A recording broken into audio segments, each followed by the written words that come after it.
চাই শিকি বুজি ভাল পোৱা আপোনাক স্বাগতম জনাইছোঁ আমাৰ ইউটিউব চেনেল ষ্টাডি পইণ্ট আছামলৈ। নমস্কাৰ, মই ধনজিত নাথ, মোৰ লগত আছে ৰাকেশ বেজবৰুৱা।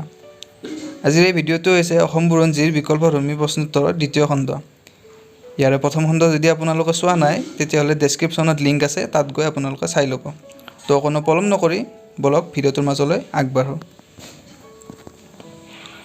কুৱেশ্যন নম্বৰ 1, কোচ ৰাজ্য কোনে প্ৰতিষ্ঠা কৰিছিল? ইয়াৰে উত্তৰ হৈছে option number C, Biswa Singha.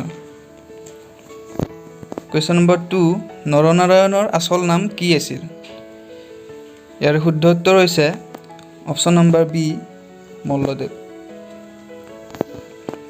Question number 3, শুক্লধ্বজক কি নামেৰে জনা যায়? ইয়াৰে শুদ্ধ উত্তৰ হৈছে অপশ্যন নম্বৰ চি, চিলাৰায়।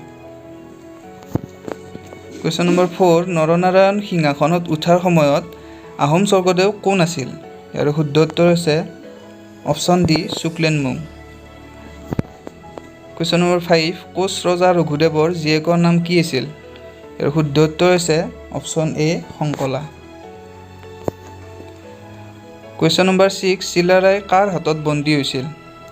ইয়াৰ শুদ্ধ উত্তৰ হৈছে option C, Sulaiman Karrani. Question number 7, কাৰ শাসনকালত মিৰ্জুমলাই গড়গাঁও অধিকাৰ কৰিছিল? ইয়াৰ শুদ্ধ উত্তৰ হৈছে বি, জয়ধ্বজ। কুৱেশ্যন নম্বৰ 8, কোন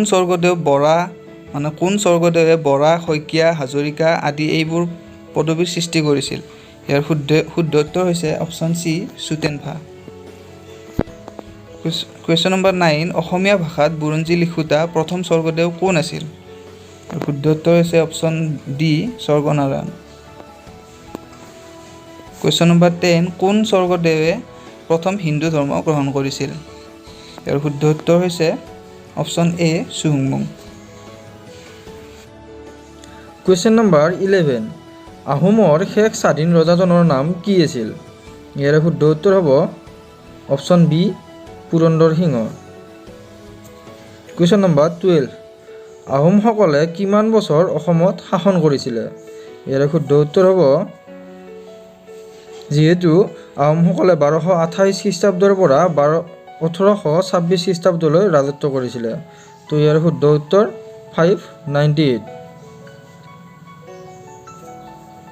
কুৱেশ্যন নম্বৰ 13, কোচ ৰাজ্য কেতিয়া বিভক্ত হৈছিল? ইয়াৰে শুদ্ধ উত্তৰ হৈছে অপশ্যন চি, 1581 চনত।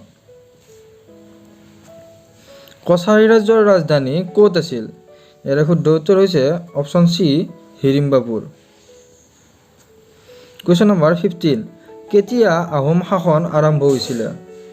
তো অলপ আগতে কৈ আহিছোঁ, ইয়াৰে শুদ্ধ উত্তৰ হৈছে 1228 খ্ৰীষ্টাব্দত।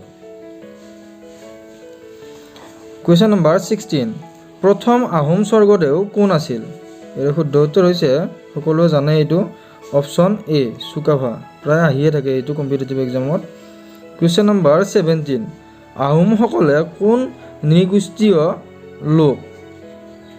তো ইয়াৰে শুদ্ধ উত্তৰ হৈছে অপশ্যন ডি, টাই মংগোলীয়। তো কনফিউজন হ'ব পাৰে, অপশ্যন এ টাই আছে, গতিকে টাই মংগোলীয় এইটোৰ উত্তৰ।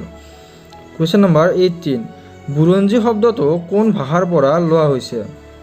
ইয়াৰে শুদ্ধ উত্তৰ হৈছে অপশ্যন এ, আহোম ভাষাৰ পৰা লোৱা হৈছিলে। কুৱেশ্যন নম্বৰ 19, কছাৰী ৰাজ্য ক'ত আছিল? ইয়াৰে শুদ্ধ উত্তৰ হৈছে কছাৰী ৰাজ্য আছিলে দিখৌৰ পৰা কলঙলৈ। শুদ্ধ উত্তৰ অপশ্যন বি।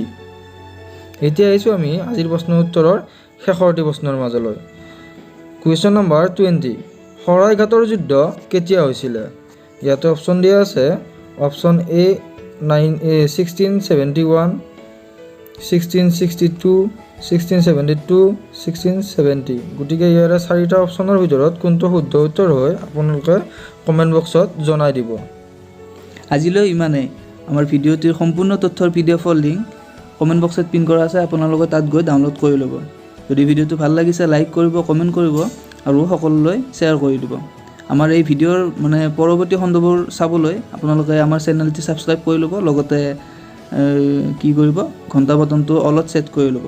গতিকে পৰৱৰ্তী ভিডিঅ'ত পুনৰ লগ পোৱাৰ আশাৰে জয় অসম, ধন্যবাদ।